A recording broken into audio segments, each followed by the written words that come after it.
2026-2027 ஆண்டிற்கான இடைக்கால நிதிநிலை அறிக்கை அளித்தல். மாண்புமிகு நிதி மற்றும் சுற்றுச்சூழல் காலநிலை மாற்றுத்துறை அமைச்சர் அவர்கள்.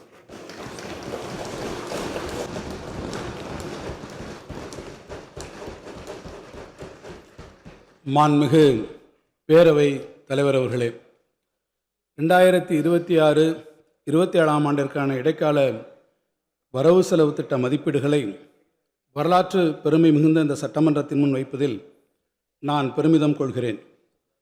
இந்திய திருநாட்டின் இரண்டாவது மிகப்பெரிய பொருளாதாரமாக திகழ்வது மட்டுமின்றி நாட்டிலேயே இரட்டை இலக்க உயர் பொருளாதார வளர்ச்சியை தமிழ்நாடு அடையும் வகையில் கடந்த 5 ஆண்டுகளில் நாடே போற்றும் நல்ல பல திட்டங்களை நிறைவேற்றி நல்வழி காட்டிய மாண்புமிகு முதலமைச்சர்களுக்கு என் நெஞ்சார்ந்த நன்றியை உரித்தாக்கிக் கொள்கிறேன். காலத்தை வென்ற என் திருவள்ளுவரின் வாக்கினை இம்மாமன்றத்தில் பதிவு செய்து என் உரையை தொடங்குகிறேன். பகுத்துண்டு பல்லுயிர் ஓம்புதல் நூலோர் தொகுத்தவற்றுள் எல்லாம் தலை. இருப்போர் இல்லாதோர் என்றில்லாமல் கிடைத்ததை பகிர்ந்து கொண்டு எல்லா உயிரிலும் வாழ வேண்டும் என்ற சமநிலை கொள்கைக்கு ஈடானது வேறு எதுவுமே இல்லை. வான்புகழ் வள்ளுவரின் வாக்கினை பின்பற்றி நானிலம் போற்றும் வகையில் மாண்புமிகு தமிழ்நாடு முதலமைச்சர் அவர்களால் தமிழ்நாட்டின் வளர்ச்சி வழிநடத்தப்பட்டு வருகிறது. மகளிர், மழலையர், முதியோர், தொல்பழங்குடியினர், மாற்றுத்திறனாளிகள் என கடைக்கோடி தமிழரும் தமிழ்நாட்டின் வளர்ச்சி பயணத்தில் பங்கு பெறும் சூழல் உருவாகியிருப்பது தனிச்சிறப்பாகும். ஏற்றுமதியை பெருக்கி பணவீக்கத்தை குறைத்து உயர் பொருளாதார வளர்ச்சியை அடைந்திட்ட அதே வேளையில் தமிழ்நாட்டில் வறுமையை ஒழிக்கும் இறுதிப் போரையும் நாம் தொடங்கி இருக்கின்றோம். மாநிலமெங்கும் பரவலான தொழில் வளர்ச்சியை உருவாக்கிட முன்முயற்சிகள் எடுத்திடும் பின்னணியில் தொழிலாளர் நலன் காக்கவும் பெருந்திட்டங்கள் தீட்டப்படுகின்றன. மிக பெரும் அளவில் வெளிநாட்டு தொழில் முதலீடுகளை எடுத்திடும் முயற்சிகளுக்கு சற்றும் குறையாமல் சிறு குறுந்தொழில் வளர்ச்சியையும் வழிநடத்தியுள்ளோம். மகளிர் சுய உதவி குழுக்களுக்கு அதிகளவு வங்கிக் கடன் உதவி மட்டுமின்றி விண்வெளி தொழில்நுட்ப புத்தொழில் நிறுவனங்கள் மலர்ந்து செழித்திடவும் வழிவகை செய்யப்பட்டுள்ளது.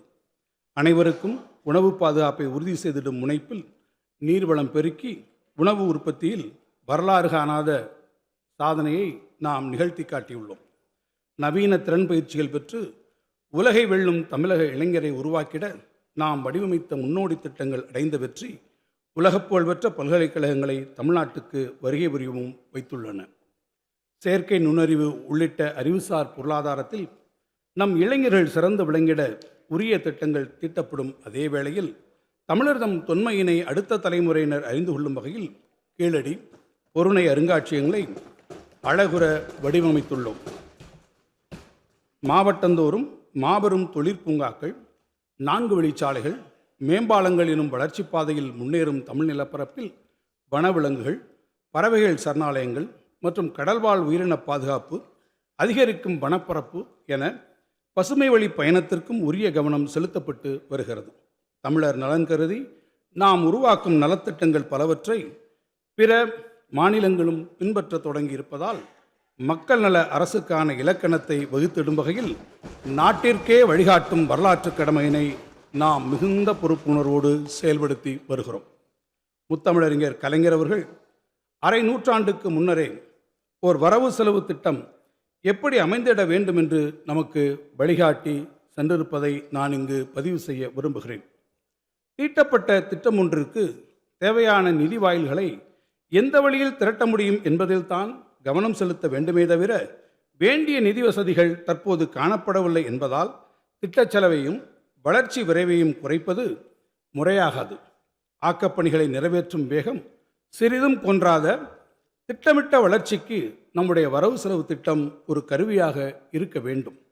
கடந்த 1971-72 ஆண்டிற்கான வரவு செலவு திட்ட அறிக்கையில் இடம்பெற்றிருந்த முத்தமிழறிஞரின் கலைஞரின் அறிவுரையினை நாம் வலுவாது பின்பற்றி வருவதால் தான் இன்று பல்வேறு துறைகளில் நாட்டிலேயே பெரு வளர்ச்சி பெற்று தமிழ்நாடு முதன்மை மாநிலமாக திகழ்ந்து கொண்டிருக்கிறது. உடனுக்குடன் செய்திகளை தெரிந்து கொள்ள சன் நியூஸ் பெல் ஐகானை கிளிக் பண்ணுங்க.